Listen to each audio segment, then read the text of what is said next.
So, where are you originally from? So I grew up in the Kowloon part of Hong Kong, and we made it there. Gosh, I mean, we were there until I was about 8 years old. So at 8 years old, we came to the States, September of 1990, when I was 8 years old. So now that just pretty much told everyone my age. Born in 1982, right? But that's where I grew up. When I came to the States, though, it was kind of crazy. Driving from the airport in San Francisco to Oakland, one of the first things I realized was there was actually no one on the streets. And I was like, what the heck? It's like a ghost town out here, right? And it's supposed to be San Francisco and Oakland. And for me, comparing it to Hong Kong, 5:30 at night, 6 o'clock at night, no one's walking around. That was weird. No. Yeah. So, since you grew up for 8 years right. in Hong Kong, Yeah. can you tell us a little bit about that? Well, Hong Kong's a different place because it's so congested, if you will. A lot of people everywhere, right? I lived in a 8-story building, and each flat, which is what it's called, each level, if you will, we lived on the 4th floor, and every single level had at least 10 to 15 families. We never really, my grandmother didn't let me go ride my bike downstairs, so I would just ride my bike from my hallway to the end of the hallway and back. If you think about it, that's how I learned how to ride my bike. You ride from one hallway to another. At least it's safe when you At fall. least it's safe. Yeah. You got two ends of the building protecting you. Unless if someone opens a door while you're Oh. riding, that wouldn't be very good. But I try to ride in the middle so the doors don't open towards me. But it was fun. You got a lot of neighbors. You get to meet a lot of kids. My school that I went to in elementary school was literally across the street. Like, you went downstairs and it was across the street. But my grandmother still always insisted to walk me across the street, which is, That's nice. So it was nice, and it was on a dead end. So it was like where she thinks that I would get run over by one of the Coca-Cola trucks, but that's who was Coca-Cola 18-wheelers were parked next to the school. Oh. And she didn't want us to get run over by a Coca-Cola 18-wheeler, so I guess it makes sense. Let's see. What was one of your favorite foods in Hong Kong growing up? Oh, my go-to was always rice with whipped up eggs and shrimp. Okay. And I would just mix it up, and like it's like a mush, but I loved it. That was my favorite go-to food growing up. Yeah. So, being in elementary school there, what's a little bit different? Like, how do I word this? What classes were different there than here? Was it everything? Was it just a few things? Well, being that everything is taught, of course, in Chinese, we also learned some English. But what I found when I came to the US, where I really excelled in, was math. When I came into 3rd grade, students were just learning multiplication, and they were just learning the times table. By the time I was in 1st grade, I already memorized the times table. So when I came to the US, automatically they put this kid who didn't speak any English into the Math Olympics, right? Where 4th, 5th, and 6th graders will go to, and I was competing against the 5th and 6th graders in multiplication tables because I've already been doing it for 3 years. It was in the back of every single book. English was different because growing up in Hong Kong, you learned English from Great Britain, from London, right? So there were certain words that were a little bit different, and so it was definitely difficult. But I spent the last 6 months learning English when I was in Hong Kong. Okay. Because you knew you were coming over? Well, I knew I was coming Okay. over. But yet, That makes when you sense. don't use it, you don't Yeah. really learn the language part. Coming to the US, the first day of school in 3rd grade, we had a spelling test. And it was like, I was like, what? And I had a friend that told me, oh, just write the first letter. I can't even sound it out. What do you mean first letter? And I remember one of the words were elephant.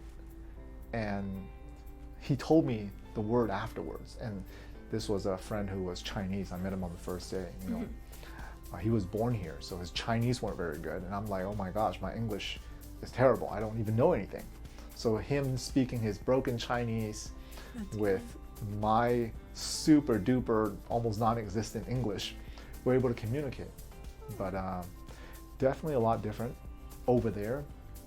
At the beginning of every day, you will have to line up outside behind your class, waiting for the principal to speak. And when I came here, number one, there was no uniforms. I wasn't used to that. No one's lining up in front of classes. You just went, and I saw a hallway full of kids. Like, the bell rang and people were just still walking to class leisurely. That would have never fly in Hong Kong. Like, you better be in your seat by the time the bell rings, or you're absolutely late. I mean, yeah, a lot stricter Oh, yeah. over there. There's no doubt. Yeah. It's okay. I spoke English as my first language, and I was not good at spelling, regardless. So Yeah. it's fine. Yeah. Let's see. Oh, Okay. what is your favorite word? My favorite word? Yes. What do you mean? In Chinese, what's your favorite word? Oh, in Chinese. Mhm. Wow. I don't have a favorite word. How do you not have a favorite word? I don't have a favorite word. I do have a favorite word in English that I Okay. learned in college. What's your favorite word in Is- English? It's a long word. It's glycosaminoglycans. Oh my God. That is actually my favorite word. It's like the weirdest thing. But when I first learned about it, I was like, oh my God, this word is so cool. Glycosaminoglycans, right? I don't know why that's my favorite word in English. It just sounded cool at the time. But in English, that's my favorite word. In Chinese, I don't think I have a favorite word. It's just, a bunch of phrases. So, Well, what's your favorite thing to do there? in Hong Kong, Yeah. Like, even now, going back. eat. That's it? I love food. Oh. That's like my favorite thing to do.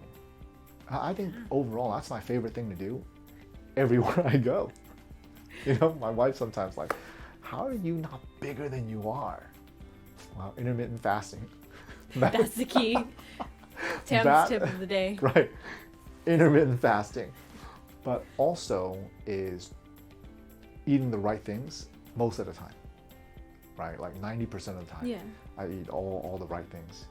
But whenever I travel, especially in Hong Kong, is eating. But I think part of why eating is so important to me growing up was because our family always ate together. Growing up, it was my grandmother, my grandfather, mom and dad, and I, 5 of us, right, all living under the same 380 square foot home. Okay, 380 square feet, 5 people living there. Whenever we would go to my mom's home for where she grew up, where my grandfather is, it will be a whole bunch of people.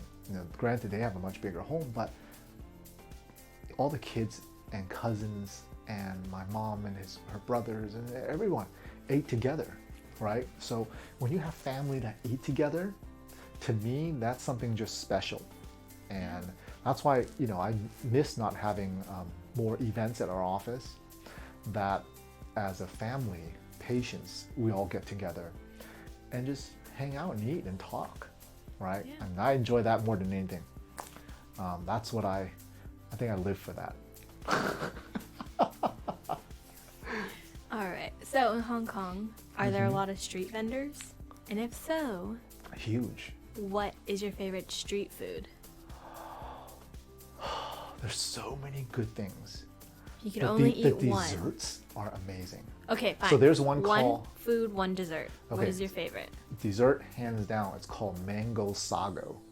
So it's like fresh mango, right? Super cold. It has a special syrup, and then these little tiny sago, but they're not like boba. They're like super tiny bobas, and you eat it cold. It's either that or taro. I mean, Ooh. those two, hands Good. down, most amazing thing. Food wise, like if it wasn't for all that MSG, I would love dim sum. I go there once in a while and then I get knocked out for the rest of the day. Oh, yeah. But dim sum is just amazing. It's families getting together. If you think of it as, what's that called in America? What's those plates? Buffets? No, those little small plates that people eat here. Tapas. Oh, Tapas. that's It's like definitely Chinese tapas. Spanish, but Right. appetizers. Appetizers, yeah. But it's like having little appetizers everywhere. And that's what dim sum's all about. You have a whole group of people, friends and family getting together. I guess it all goes back to family. You know, being together with friends and family. I think to me that is the most important part. Being together with people. I think that's why what I do is, what I get to do is so amazing, is because we get to be with patients all day long and extended family here. So, yeah. Alrighty, well, that was our last question for this Who Am I segment. Yeah, this episode. Yeah, this First episode, episode 1, if you will. Episode 1. Okay, until next Childhood. time.